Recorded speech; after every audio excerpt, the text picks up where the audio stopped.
देखिए जो नया चैप्टर है लेसन 2 बहुपद पॉलिनोमियल। बहुपद शब्द से तात्पर्य है कि बहुत से पद। अब बहुत से पद कैसे होते हैं, पद है क्या चीज, टर्म्स है क्या चीज, कैसे बनते हैं, इसकी आप पहचान कैसे करोगे, इसको आप पहले सीखिए। इसको सीखने से पहले आप चर राशि जानिए और अचर राशि क्या होती है इसके बारे में। तो देखिए चर राशि जिसे हम कहते हैं ज्ञात राशियां, इंग्लिश में बोलते हैं नोन क्वांटिटी। चर राशि या इसे ज्ञात राशियां बोलते हैं, इंग्लिश में इसे कहते हैं नोन क्वांटिटी। वे राशियां जिनके मान में परिवर्तन होता है उसे हम चर राशियां कहते हैं। वे राशियां जिनके मान में परिवर्तन होता है उसे हम चर राशियां या ज्ञात राशियां या नॉन क्वांटिटी कहते हैं। इसको हम डिनोट किस अक्षर से करते हैं, इंग्लिश का अक्षर एक्स वाई जेड, इसी से हम इसको क्या करते हैं, डिनोट करते। तो आप जान गए होंगे जब चर राशि क्या है। दूसरा शब्द आया अचर राशि। इसे अज्ञात राशियां भी लोग बोलते हैं, अननोन क्वांटिटी। वे राशियां जिनके मान में कोई परिवर्तन नहीं होता है, वे राशियां जिनके मान में कोई परिवर्तन नहीं होता है वे अज्ञात राशियां या अचर राशियां या अननोन क्वांटिटी कहते हैं। इसे इंग्लिश के जो अक्षर हैं ए बी सी अथवा तमाम जो नंबर हैं 1 2 3 4 ये डॉट डॉट -1 -2 -3 जितने भी नंबर हैं, नंबर सिस्टम पूरा उनसे प्रकट करते हैं, वे अचर राशियां कहलाती हैं। क्यों? क्योंकि अगर 4 कहीं है तो 4 ही 4 रहेगा। 4 को आप 100 नहीं बोल सकते हैं।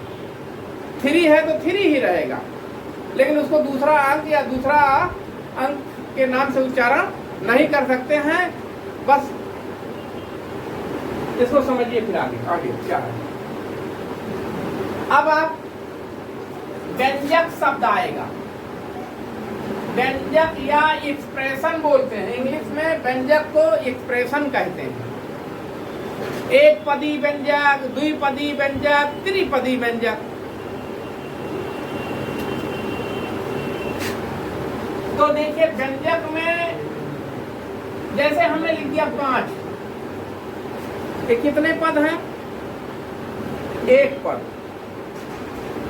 और अगर इसमें कोई पूछे कि इसमें चर राशि कितनी सम्मिलित है तो सपोज दैट कोई चर राशि लिख के 2 पावर 0 लिख दो, यानी किसी संख्या या किसी चर राशि की पावर अगर 0 लिखा हो तो उसका मान 1 होता है। समझ रहे हैं? तो यहाँ 1 पद होगा। अगर इसमें कहीं 5x + 3 लिख दो, प्लस या माइनस द्वारा कोई और पद जोड़ दो तो ये क्या कहलाता है, 2 पद। समझ रहे हैं? ये 2 पद ही होते हैं व्यंजक। मान लो 3x - 7y + 5, इसके बारे में विचार करो। तो ये आपको इसमें कितने पद हुए, 1 2 3। इसे हम क्या कहेंगे, त्रिपद व्यंजक ना। तो 1 या 2 से जब इसे अधिक हो जाएंगे तो उसे बहुपद की श्रेणी में आ जाते हैं। ऐसे व्यंजक को क्या कहते हैं, बहुपद हो जाते हैं ना, बहुत से पद। अब यहाँ आपको ध्यान देना है, एक चर राशि वाले व्यंजक, एक चर राशि वाले व्यंजक या बहुपद, जैसे हमने लिखा 3x + 5, इसमें x एक चर राशि है, इसमें दूसरा y और z और कोई राशियां नहीं जुड़ी है ना, इसलिए एक चर राशि। अच्छा, इसी शब्द में एक और सीख लीजिए कि अगर पूछ बैठे एक घातीय व्यंजक, एक चर वाले घाती एक घाती व्यंजक, तो अगर चर की राशि पर एक लिखा है, घात नहीं लिखा है तो भी एक मानना चाहिए। तो ये x टू पावर 1 है, तो इसे हम क्या कहते हैं? एक घातीय व्यंजक। कै पद है? द्विपद है। एक घातीय द्विपद, क्योंकि एक चर है। अच्छा देखिए, अब दो चर राशि वाले बहुपद को अगर पता करना है, जैसे हमने लिख दिया 3x माइनस 5y प्लस 7, इसमें चर x और y है, तो ये दो चर वाले बहुपद हो गए, क्योंकि दो से अधिक पद हैं, त्रिपद ना, तो ये बहुपद की श्रेणी में आ गए। इसे दो चर कैसे पता चलते हैं? x y चर राशि है ना, इसमें कौन कौन सी राशि सम्मिलित है?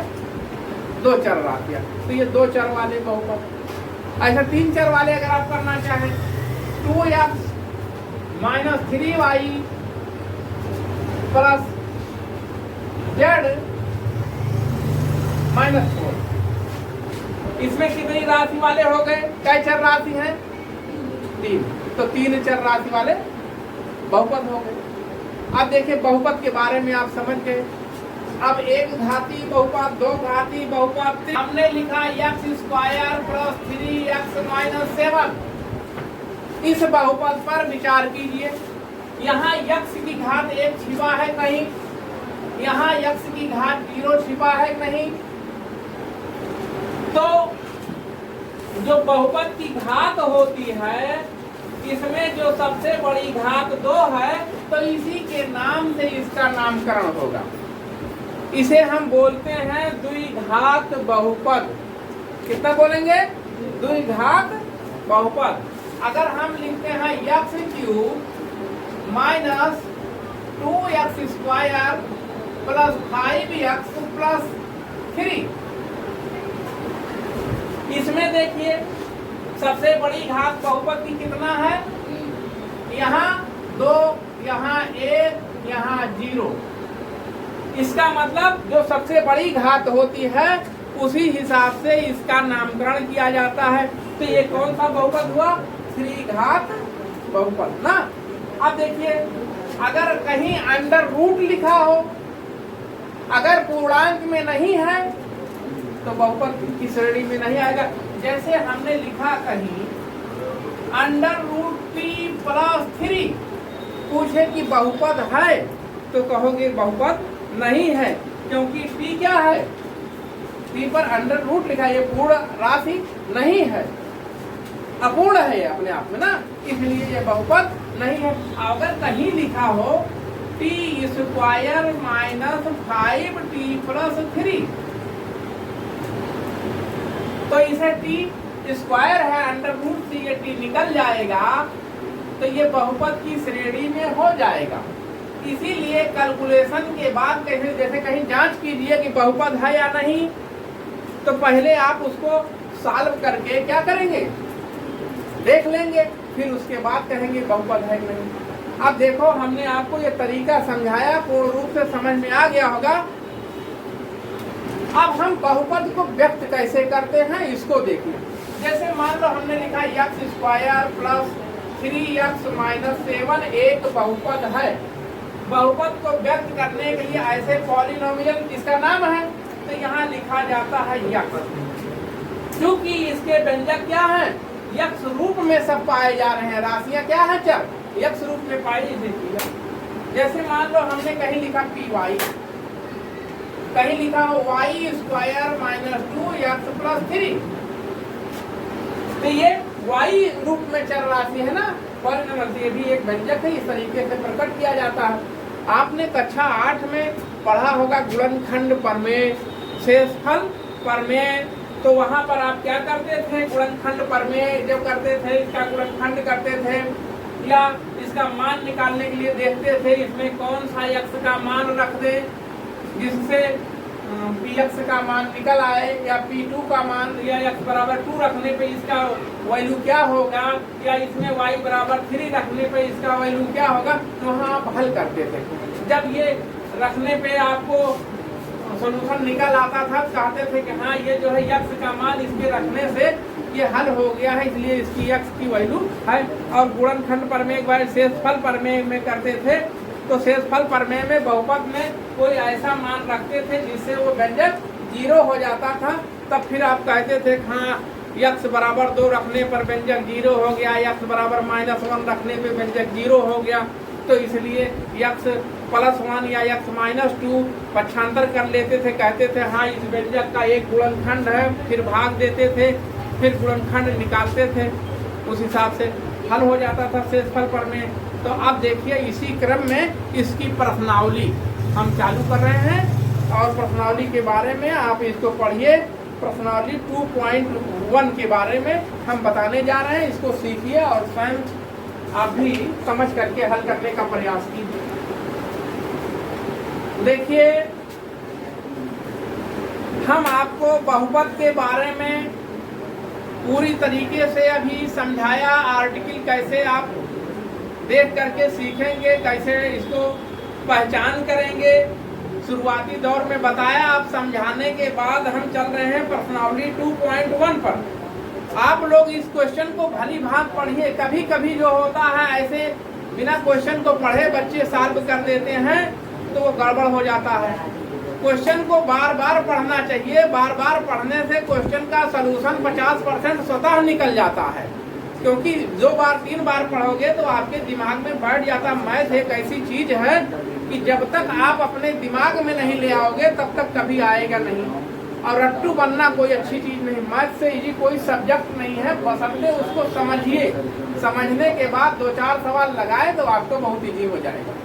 अब देखिए इसी क्रम में question number 1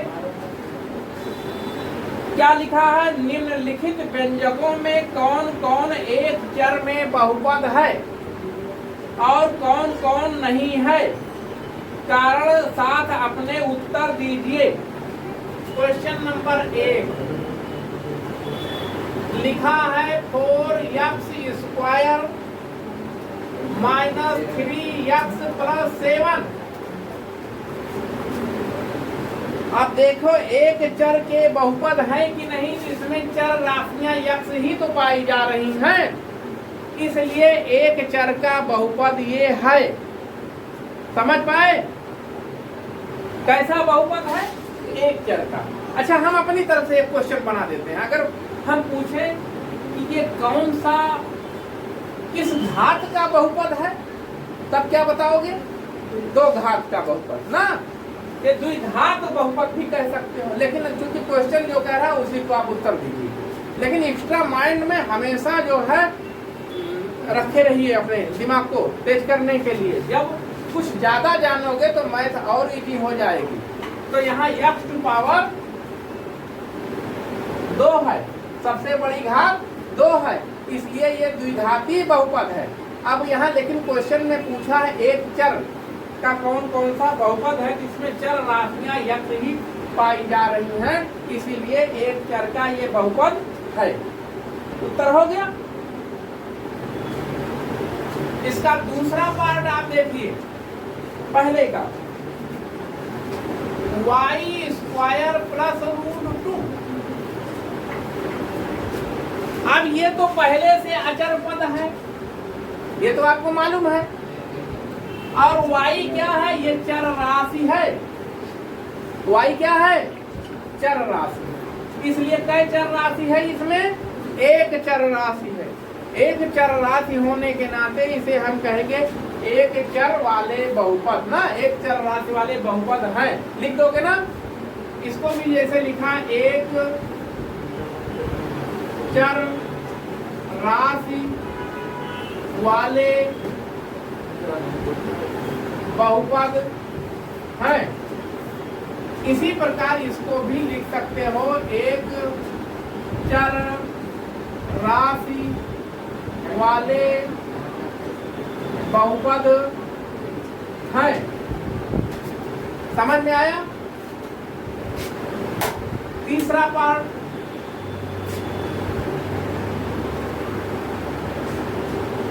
√3 √t plus T root two दिया ना, टी रूट टू। अब हमने आपको बताया था, देखो चर की राशि पर अंडर रूट लगा हुआ है ना, अगर इसके अंदर स्क्वायर होता तब तो आप कह देते कि हाँ है, लेकिन इसका अंडर रूट टी है, जो चर राशियां है वो अपूर्ण है, इसलिए एक चर का ये बहुपद नहीं है। क्या लिखोगे? एक चर का बहुपद नहीं है, बहुपद नहीं है। लिखे, क्या लिखेंगे? बहुपद नहीं है, लिख सकते हैं ना? ठीक। पहले का चौथा पार्ट देखिए, क्वेश्चन नंबर 1 का चौथा पार्ट, y प्लस 2 अपान y, इसको लघुत्तम ले लीजिए एलसीएम, तो इसका गुणा इसमें हो जाएगा y स्क्वायर प्लस 2 अपान y। अब देखो ये बहुपद नहीं है, क्योंकि ये एक ही पार्ट है, ये समझो एक ही राशि है, इसलिए ये बहुपद नहीं है, ये बहुपद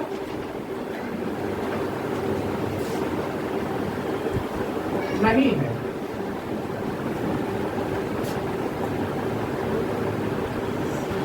फिफ्थ वाला देखिए, विचार कीजिए, x to power 10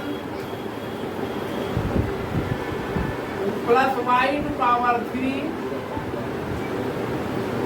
plus t to power 50। अब देखो इसमें कई चर राशि हुआ, ये 3 चर राशि वाला बहुपद है, 3 चर राशि वाला बहुपद है, 3 चर राशि वाला बहुपद है। देखिए क्वेश्चन नंबर 2, निम्नलिखित में से प्रत्येक में x स्क्वायर का गुणांक लिखिए। लिखा है निम्नलिखित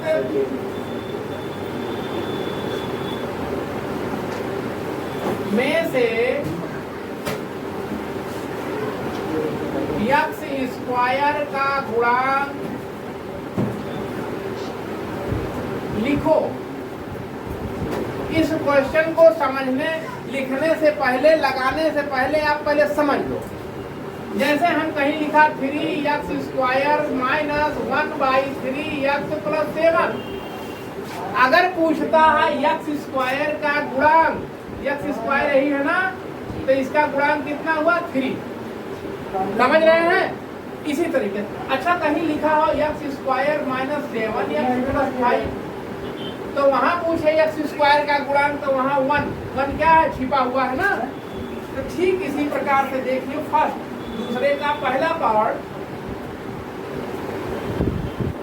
2 plus x square plus x। अब यहाँ देखो x स्क्वायर का गुणांक क्या है? 1। क्या है? यहाँ छिपा है, तो लिखेंगे x स्क्वायर का गुणांक 1। दूसरा वाला देखिए,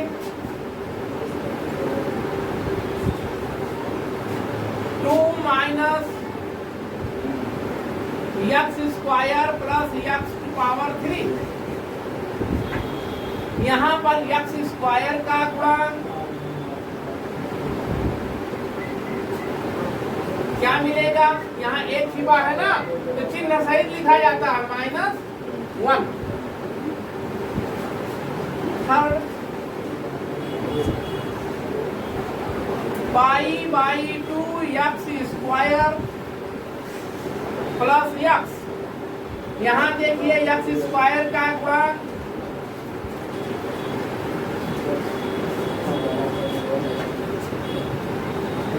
π/2।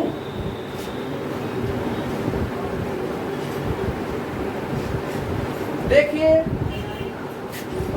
फोर्थ वाला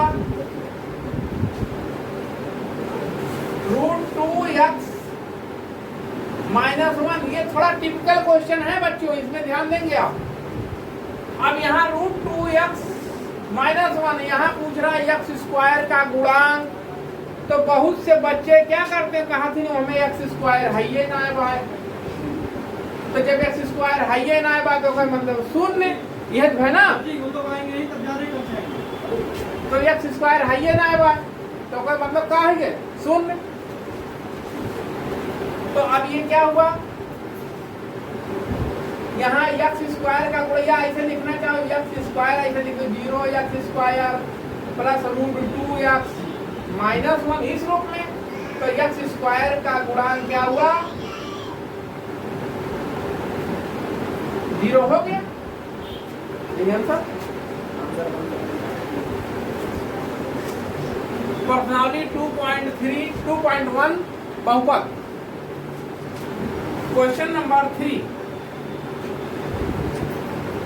लिखा है 35 घात के द्विपद का और 100 घात के एक पदी का एक उदाहरण लिखिए। दो पद 35 घात का बता रहा है। जैसे मान लो x पावर क्या लिख सकते हो 35। अब एक पद तो हो गया, प्लस या माइनस जो भी लिखना चाहो फिर लिख दो, या जैसे ऐसे लिख सकते 7x पावर 35 प्लस 7 लिख सकते हो, या 7x पावर 35 -5 लिख सकते हो, या 7y पावर 35 -6 लिख सकते हो। कुछ भी लिख दो। ये क्या हुआ, दो पद हुआ नहीं हुआ, और चर की घात कितनी है 35। इसी प्रकार 100 दिया है, 100 घात का एक पद y टू पावर 100 लिख दो, ऐसे भी लिख सकते हो, या लिख दो √7y टू पावर 100 एक पद पूछ रहा है, या लिख सकते हो 3y टू पावर 100, या लिख सकते हो √2x टू पावर 100। इसमें से जो तुम्हें पसंद हो वो लिख सकते हो। ये इसका उत्तर हुआ, सही उत्तर हुआ।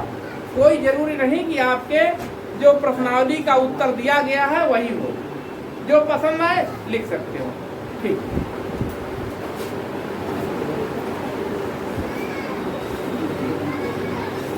आज इनके लिए तब आंसर देखिए। क्वेश्चन नंबर 4 निम्नलिखित बहुपदों में से निम्नलिखित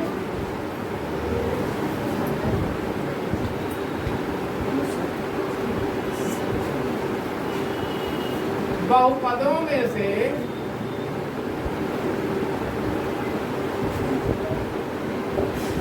प्रत्येक बहुपद की घात बताइए। प्रत्येक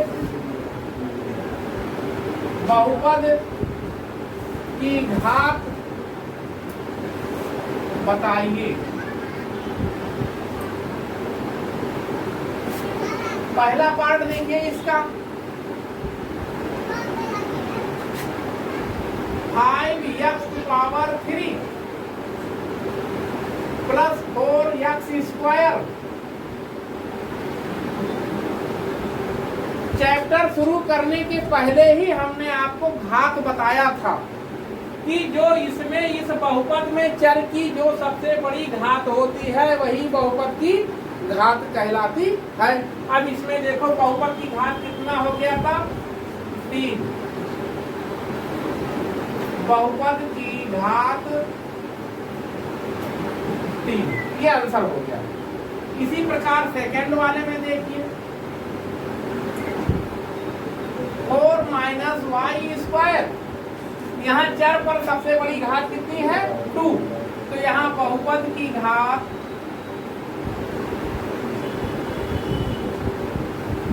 2। थर्ड वाला देखिए 5t -√7। यहाँ देखिए चर क्या है t है, यहाँ इसकी घात क्या छिपी हुई है 1। तो यहाँ पर बहुपद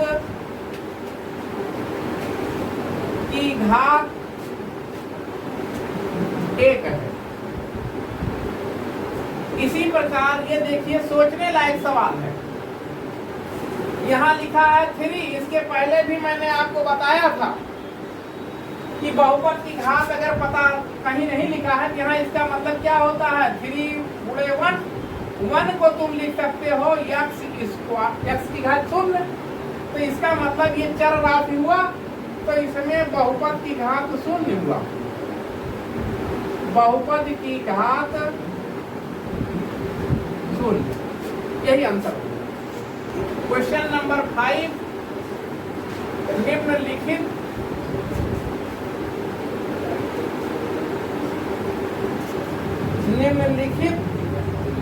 बहुपदों में से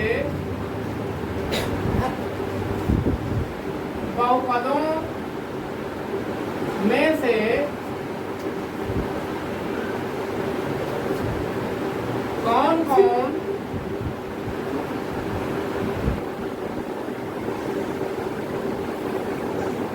बहुपद रैखिक है और कौन कौन सा द्विघाती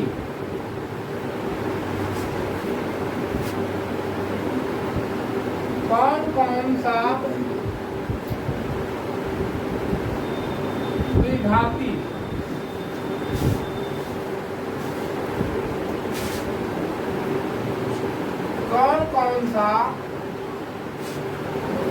त्रिघाती।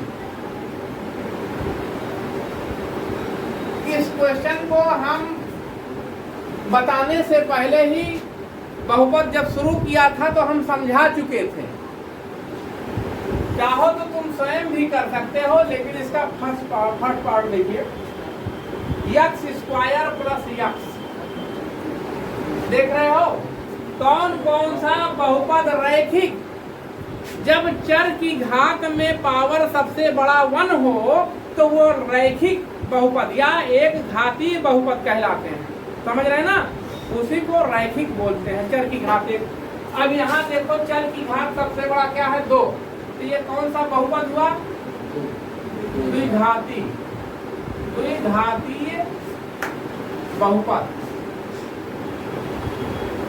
इसी का दूसरा पार्ट देखिए, x माइनस x⁻3। यहाँ चर की सबसे बड़ी घात क्या है, 3, तो इसे हम कहते हैं त्रिघातीय बहुपद। तीसरा y प्लस y² प्लस 4। इसमें चर की सबसे बड़ी घात क्या है, 2, इसीलिए इसे हम कहते हैं द्विघाती बहुपद। चौथा 1 प्लस x की घात इसमें क्या छिपा हुआ है, 1, इसीलिए इसे कहते हैं रैखिक बहुपद।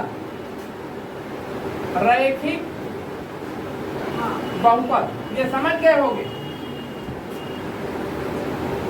क्वेश्चन नंबर देखिए 5, यहाँ लिखा है 3t। सपोज दैट इसमें 0 जोड़ दो पद हो गए। अब 3t इसकी घात क्या है, 1, तो ये क्या हुआ, रैखिक बहुपद। वैसे एक पद है लेकिन रैखिक है।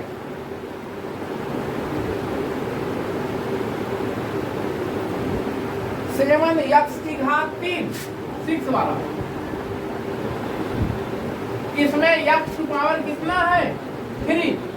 चाहो तो तुम इसे बहुपद बनाने के लिए कुछ लिख दो। ये 3 घात है ना, इसे कहते हैं त्रिघातीय बहुपद।